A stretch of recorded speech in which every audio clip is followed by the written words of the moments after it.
Tonight on this Easter Sunday, we're going to take you to a place outside our world. It's not Mars or Venus, but it might as well be. It's a remote peninsula in northern Greece that millions believe to be the most sacred spot on Earth. It's called Mount Athos, and prayers have been offered here every day with no interruption for more than 1,000 years.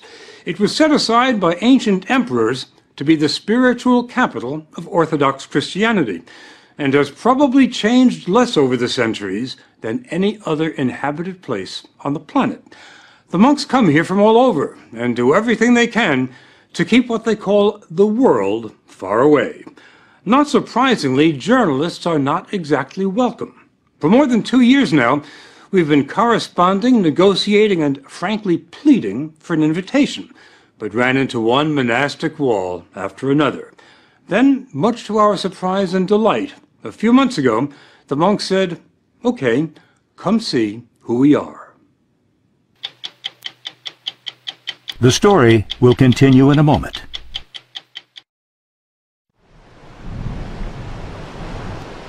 This Byzantine cross marks the border between Mount Athos and the 21st century. The monks come here, as they always have, for the beauty, the tranquility, and the isolation. But most of all, for this.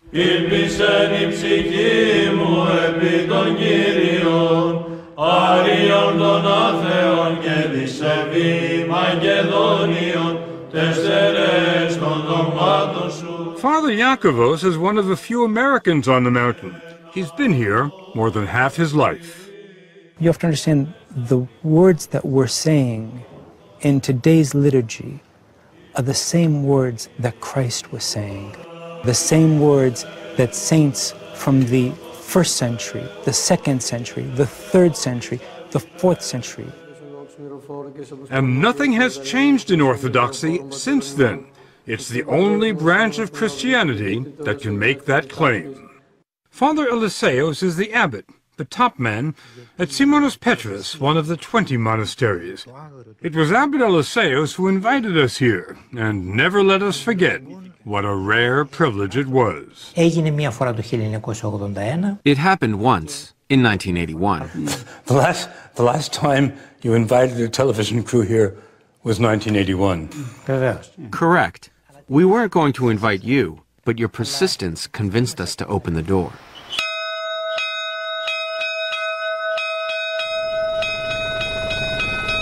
The door he opened revealed the wonder that is Simonos Petros, which fits like a crown on top of a rock 800 feet above the Aegean. It was built in the 14th century, and the monks will tell you it must be considered a miracle that it hasn't fallen into the sea.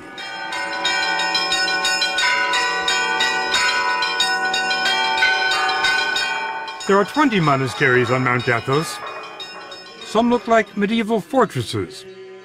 Others are so large they resemble small cities. They rise from virgin forests and line the coast, shrouded in mist. There's nothing on this 130-square-mile peninsula other than monasteries and monks. Nothing. We expected Mount Athos to be a quiet place, but we couldn't have imagined how quiet until we were dropped off here. The silence is only broken by the occasional tapping on a chiseled piece of chestnut. It's a call to prayer, and it started being used here before there were bells. Οι άνθρωποι που βρίσκονται εδώ έχουν ένα και μοναδικό σκοπό. The monks here have one goal, and that is how to get closer to God. Father Serapion wanted us to understand that there is no place on earth closer to heaven than Mount Athos. Μόνο πάνω από 1,000 εκκλησίες κάθε μέρα κάνουν θεία λειτουργία. Every day, 1,000 divine liturgies are celebrated on the peninsula. Είναι μοναδικό. It's unique in the world and in the Orthodox Church. Exactly what makes it unique. Ο απόλυτος τρόπος της ζωής των μοναχών. It's the absolute way of life of the monks. It's a Spartan way of life, but all the monks we talked to said they never want to leave, not even for a day. So they try to be self-sufficient. They grow their own fruits and vegetables, do their own tailoring, and when they get sick, there's an in-monastery doctor, Father Emeleos, who's not very busy because the monks are in excellent shape. There's remarkably little cancer, virtually no heart disease or Alzheimer's. They must be doing something right in addition to drinking wine at 9 in the morning. They eat 2 meals a day. There's what they call the first meal, which lasts 10 minutes, and the second meal, which lasts 10 minutes. There's no meat and no dinner table conversation. The only sound, a monk reading from sacred texts. We were surprised by how busy the monks are. When they're not praying, they're working. Father Theodosius, born a Lutheran in Germany, is a mechanical wizard who has given the monastery continuous electricity and occasional hot water. Many Christians in the world, they are looking for the original church, for the ancient church. You think this is the closest to the original church? Yes. When you come to Orthodoxy, you will see it has everything you ever sought for. Father Averkios takes care of the ancient footpaths here. He clears the trails. We went with him on what was, for us, an exhausting hike on the hills above the monastery. It wasn't tough for him, though. He says that after decades of roaming the world, this is his path. I've been to many places. Tell me where. From Switzerland, of course, from Sweden, Finland, Spain, Portugal, Singapore, Australia, and Texas. Texas. How did you like Texas?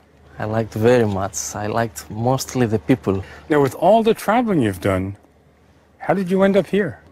I was searching for a way of life. I can give all of myself to that. And I think the God of Jesus is above all the others, money, lifestyle, even family.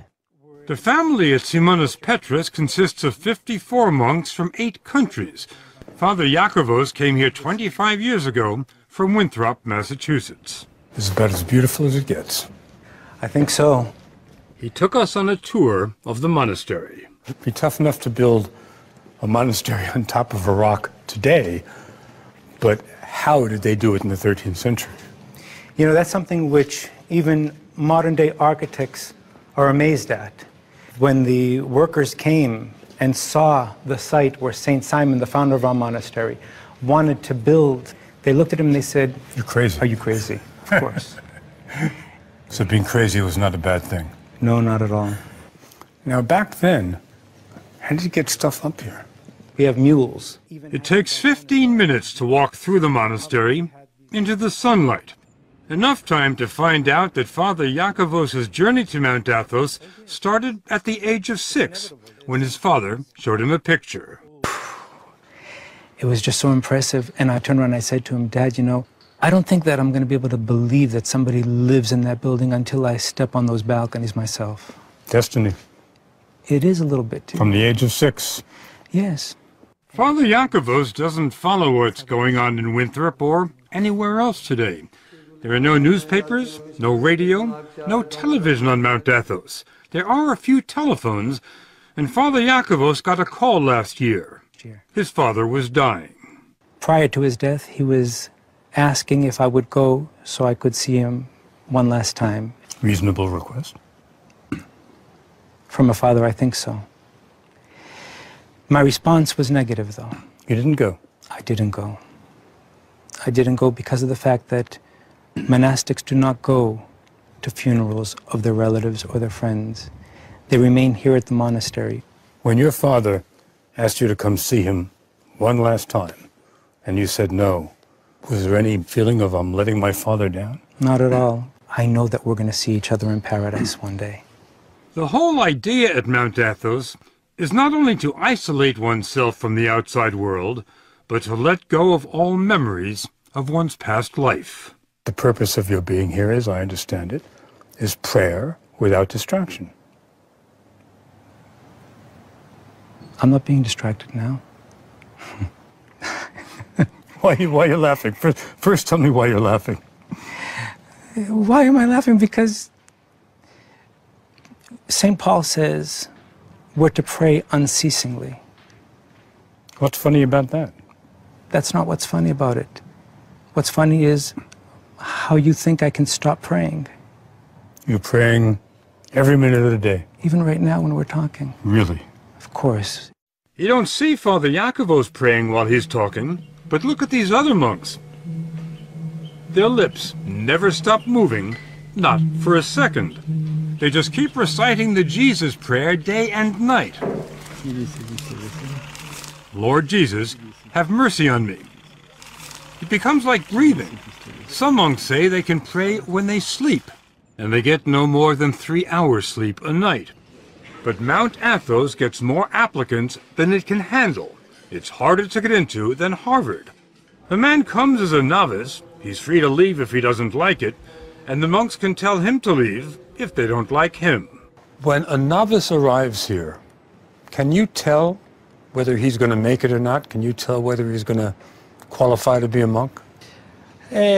Όχι παραπάνω από ελάχιστο χρόνο το καταλαβαίνουμε. After a while, it becomes pretty obvious whether or not someone is cut out for it, which is why we have a trial period, which can last up to 3 years. I bet you know a lot sooner than 3 years.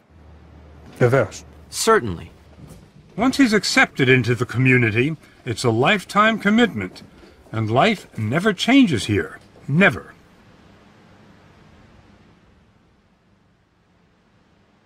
Every day at 3 in the morning, a single bell rings, informing the brothers that it's time to stop praying on their own and start praying in church. On a typical day, and every day is a typical day, the services last 8 hours. The monks say it's an 8-hour conversation with God, a dress rehearsal for eternity. And remember, this doesn't only happen on Sundays, it happens every day, 365 days a year. A monk never gets a day off. This is the Divine Liturgy, the life of Christ, celebrated by men whose only passion is to move closer to Christ every day. The depth of their devotion defies description. They didn't look like the same monks we had met in the gardens and the workshops. They were utterly transformed, with a concentration so profound they were immune from distraction. There were occasional flashes of ecstasy. This old monk could have risen out of a Rembrandt. Βούλομεουν προσεύχεστε τους άνδρας εν παντή τόπο.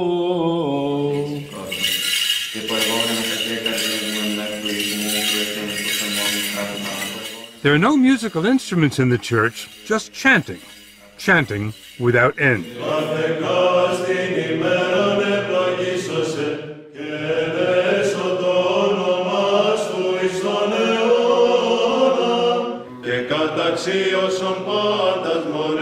Many of the voices, the basses in particular, could have made it at the Met.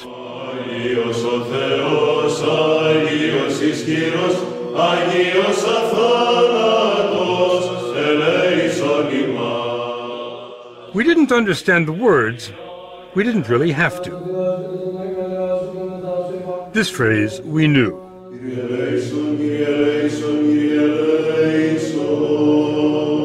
Lord, have mercy.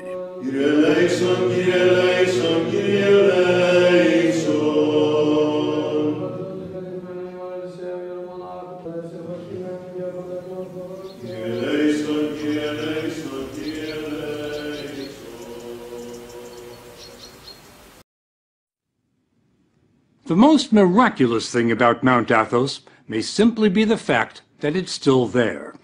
Over the centuries, it's been invaded by Crusaders, Ottomans, mercenaries, pirates, and Franks. The Nazis had their eyes on it too. The 2,000 monks attribute their survival, not surprisingly, to divine intervention. But they've also been pretty crafty. Some of the measures they've taken will surprise you. If you'd like to come for a visit, though, it can be arranged, but it's not easy. First, you'll need a visa issued by the monks. And unless you're an Orthodox pilgrim, it can take a while. Next, you'll fly to Athens and make your way to a scruffy little town in northern Greece where there's no airport and where the roads are dicey. Then you'll hop on a ferry, unless the trip has been canceled because of rough seas. That happens all the time. But on a calm day, it can be a very pleasant ride. The story will continue in a moment.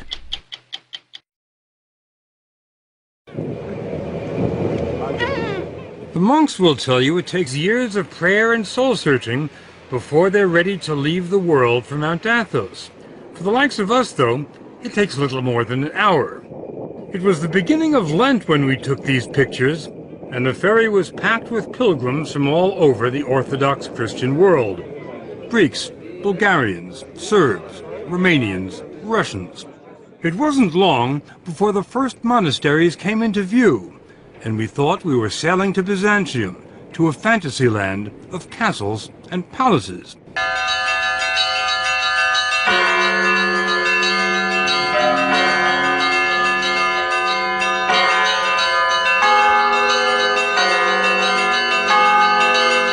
We were headed for Vatopedi, one of the oldest and largest monasteries on Mount Athos.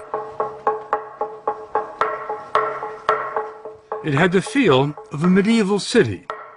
Holiness seemed to seep from the very stones, from the frescoes on the 10th century church, from the marble font for holy water. But then there was the monastery's secular-looking centerpiece. There's nothing remarkable about the clock tower at the Vatopedi Monastery, except for one thing. Check out the time. It's just about 8:30. Now, my watch reads 2:30. That's a 6-hour difference, and there's nothing wrong with their clock or with my watch. It's because the monks on Mount Athos keep Byzantine time. The day starts at sunset, not at midnight. The monks measured time this way during the days of the Byzantine Empire. That's the Christian empire that followed the fall of Rome. And that's the flag they still fly here. How long ago did the Byzantine Empire fall? 1453. 1453. That's a well-known fact. Well, it wasn't to us, but to Father Serapion, 1453 is the day before yesterday. This peninsula is the only place in the world that still keeps Byzantine time. It has maintained this time for some 550 years. It was harvest time when we arrived, and dozens of monks were hard at work in the olive groves on the hills overlooking the monastery. That's where we ran into Father Nicandros from Melbourne, Australia. This place looks like a summer resort, like a holiday resort, like a retreat, but it's not. It's an arena. It's an arena? Yes. What do you mean? The unseen warfare. Unseen warfare? That's right. What does that mean? We fight against the angels of the dark side, you see, of the demon, of the devil, Satan. The battle against Satan and the dark side is waged here every day. The spiritual leader at Vatopedi is Abbot Ephrem. Here, the life of Christ is experienced in a genuine way, and this doesn't happen in many other places in the world. What I'm talking about is the art of salvation. It just so happened that while we were there, the monks celebrated an elaborate 7-hour vigil, and the church was packed with pilgrims. It's held once a year to honor the archangels Gabriel and Michael. According to the Bible, Gabriel and Michael led the army of angels that expelled Satan from heaven.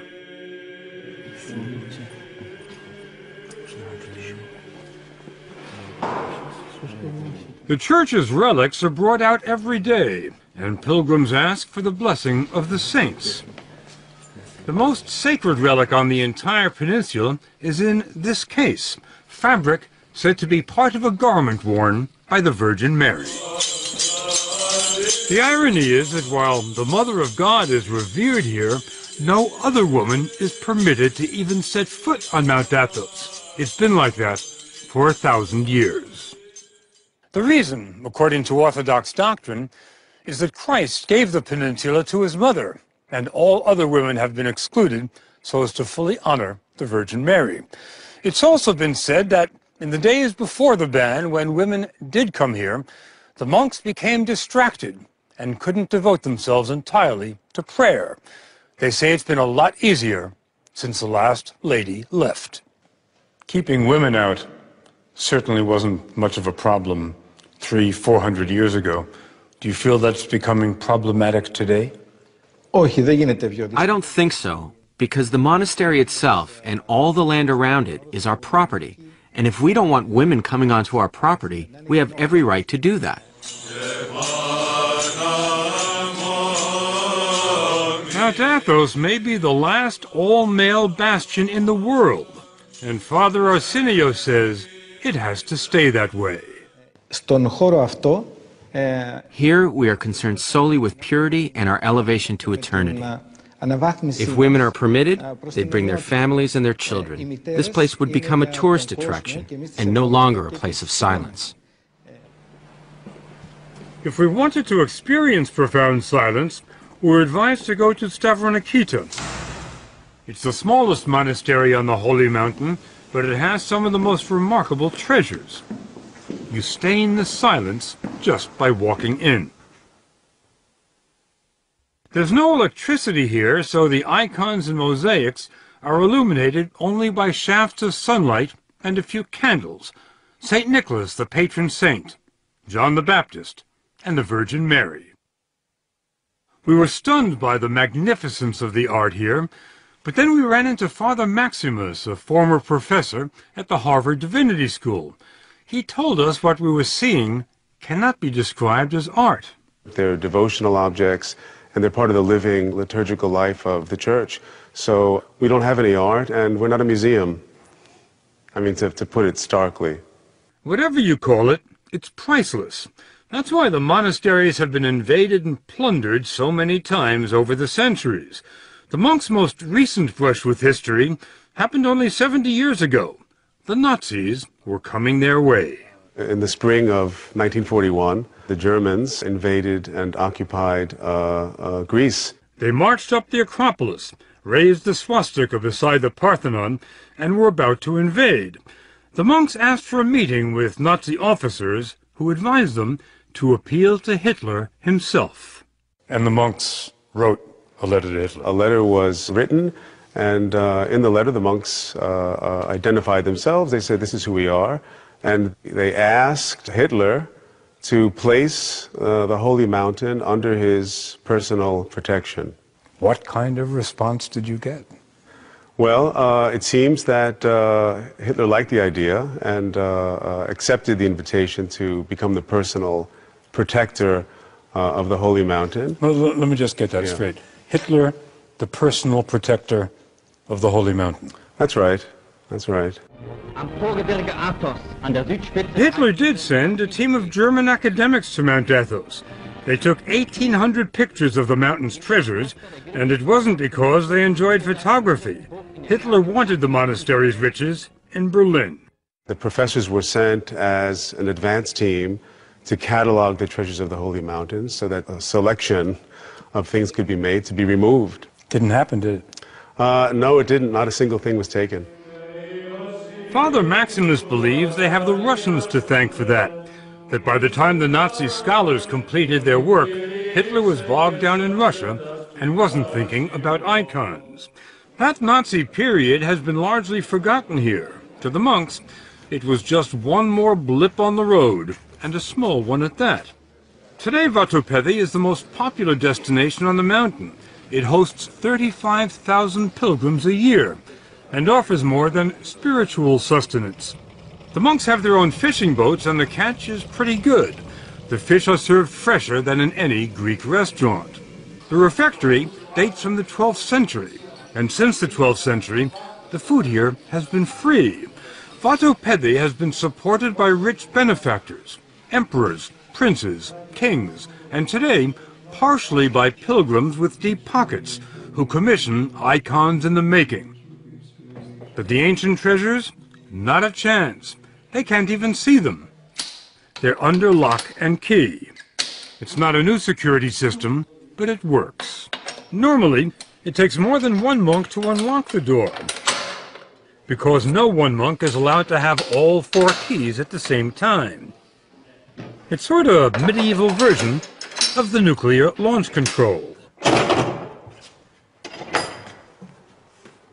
Do you keep those keys in your pocket, Father? Try not to. Father Matthew from Fond du Lac, Wisconsin, was given the abbot's blessing to let us into the inner sanctum. Once inside, there was still another hidden door. Behind the curtain. We walked into the world of Byzantium. It was hard to imagine that everything here was at least 600 years old, because the brilliance had not faded. There are almost 4,000 icons stored in this monastery alone. Oh, wow. The highlight, a 14th century icon of Christ. Every monk will tell you the sole purpose of life on Mount Athos is to get closer to Christ every day. And they say total union with Christ is only possible when they leave this world. Πρώτο πράγμα που κάνει ένας μοναχός είναι να αγαπήσει το θάνατο. The first thing a monk does is embrace and love death. Embrace and love death. Γιατί ο θάνατος... Because death is the ticket to the other life. Without a ticket, you can't travel. Where do you get the ticket? Εδώ στη ζωή αυτή. In this life, that's what we do each day. We prepare for death. Για το ταξίδι μας προς τον ουρανό. And we are joyful about our journey to heaven. Right. Father Matthew offered to take us to the transit point between this world and heaven. When a monk dies, he's buried until there's nothing left but bones. Then he's brought to where every monk who's ever lived here ends up, the ossuary. Any idea how many skulls there are here? Thousands. I'm not sure how many thousands. Any idea how far they go back? The ones here would be to the 16th century. When you look at the ossuary, what comes to mind? Mostly I see that this is where I'm going to be. I always like to say these are my future roommates. There was nowhere for us to go from there. So we headed back to the mainland. The monks invited us to come back any time. And if we do, or if our grandsons or great-grandsons do, after 10 days here, this much we believe. Mount Athos will not have changed at all.